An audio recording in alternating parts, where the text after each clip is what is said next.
Tottenham 2, Manchester United 0 at the Tottenham Hotspur Stadium. Another poor away day goes by just like that. Just like that. Another bottle job performance on the road, another mentality freeze on the road, and another defeat for Man United on the road. It just continues from last season. One thing I said before the game, I was like, can we just put in a good performance away from home? And this is a stadium we haven't actually lost that yet as well. Ange Postecoglou's first game at home, you know, under the lights for the Spurs fans. You know, they've got big energy, you know, they've got big belief. What do? Play good for 30 minutes and then don't score and then just throw the game away, to be honest. Where do I start?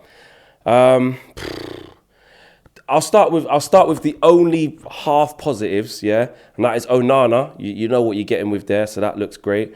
And Mount, when we played well for 30 minutes, Mount looked like those are the things that we want to see him doing, but it didn't last long enough. That was the only positives. And the fact that actually we did create chances and should have scored, but we didn't. So those are the only two micro positives, because the rest was all awful. Where do I start? Put it this way, Ten Hag's had one of the biggest concerns for me. Ten Hag's had over 60 odd games for us now. And that was Ange Postecoglou's second game in the Premier League. And they had a better identity than us. That's what I would say. I could see what they were trying to do, like the methods of how Spurs were trying to play. It looked like he was able to imprint himself on Spurs very, very early, whereas we're a year into the process and 2 transfer windows in. And although we got 3 points on the board this year, more than we had last year at this stage of the season, even though it's 2 games, we look worse or about the same. We don't look like we got better.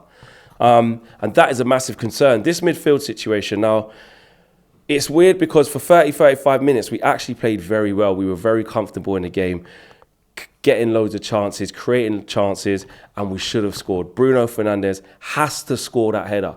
Doesn't. Should have had a penalty from VAR, but in my opinion, look, with how we robbed Wolves the other day, what goes around comes around. It happened. Shouldn't have to rely on that, even though it was a bad decision from VAR. But, you know, it literally just happened the other day to Wolves, and they were on the wrong end of it, and this time it was us. Hold that. That's just how it goes. Marcus Rashford was kind of clean through. I think it's Vicario gets a good save, but really Rashford should be being more clinical in that situation.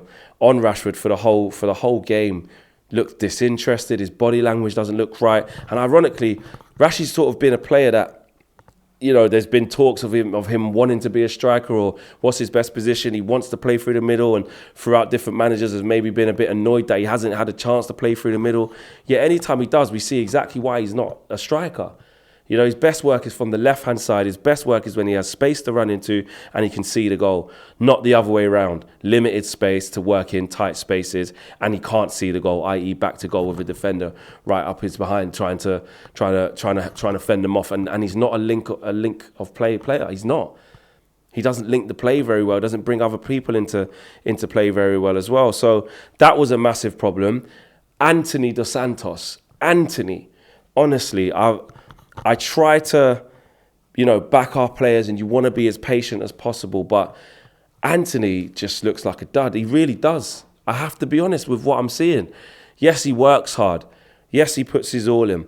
But the lack of decision making, the lack of sort of awareness on the pitch of what to do and when to do it, just isn't there. Too many flicks, trying to roll it through people's legs. Okay, cool. We had the shot where he hit the post, but actually he should score. He should hit the target. That's his special move. Cutting in, he's got a good sight of the whole left-hand side of the goal. His left-hand side, the goalkeeper's right. Big space for him to put it into. So by his standards, he shouldn't be missing the target. And then his general in-game decision-making is just absolutely woeful. He's killing us. He's killing us. He really is with his decision-making, as is Rashford. As are other players that I'm going to get to. But really, I thought Anthony was particularly poor. Rashford was particularly poor. And with Garnacho, again, it was a brave move for Erik ten Hag to start him again. But he's an impact player right now. He's an impact player. He's not ready. He's just not ready. Obviously, he's really young. He's really raw. He's got gears to go up. He's going to be a fantastic player. But that doesn't look right with him starting. I think Jadon Sancho needs to start as well. And obviously, Jadon's had his issues as well.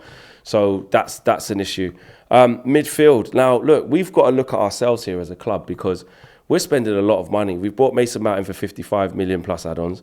We've bought Casemiro in last year for like 70 odd million. Bought Christian Eriksen on a free. And every time we're coming out of a bad game, we're like, we need Amrabat, we need this, we need that. This is on Erik ten Hag. This has got to work. Now, I think Mason Mount's been made a scapegoat. The balance of the midfield is off. It isn't just because of Mason Mount, but between the three of them, it's off. It's not working.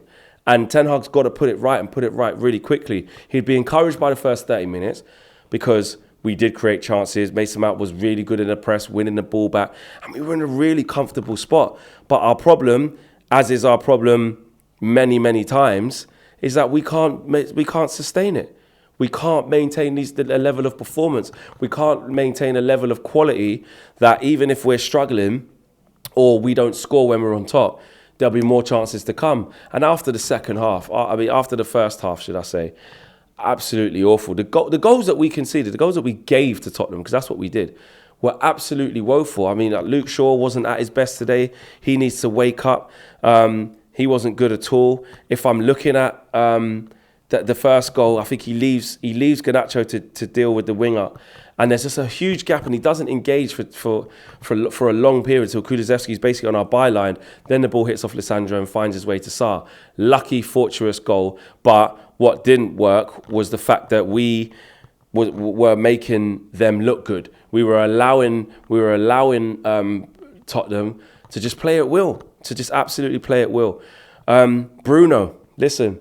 You saw what I did with Toes. He was saying Maddison's better than him. What can I say? What can I say after that? Obviously, one game's not going to change my whole opinion. But my criticism of Bruno, like I said on the show, my criticism of Bruno needs to be as loud as my backing for him going into the game. He's our captain, and he played well for like sort of 5-10 minutes. You know, he had a Rabona cross to Rashford, which was offside, looking confident. Couple of switches of play, really good passes. But then he misses that big chance, 6 yards out, has to score. Don't want to hear it, got his bearings wrong, whatever. Captain, got to score. But then after that, stay tapped in, stay tuned in.